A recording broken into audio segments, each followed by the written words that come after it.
How to activate international roaming in Geo. Now in this video, I'll show you how you can enable or activate your international roaming in Geo.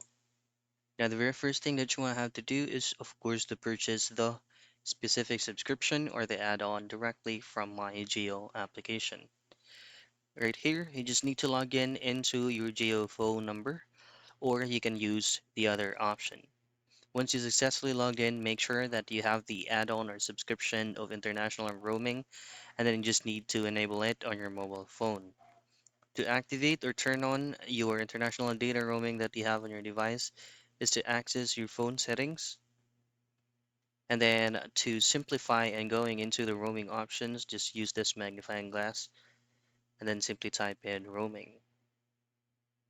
Now this is usually located onto the about phone of your device.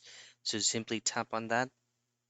And then if it shows here that it is currently not available, that means that you have to be in that specific place so that the international roaming will be activated automatically. And this is what you will do if you would like to enable it manually. And that's it. That is how you activate international roaming in Geo.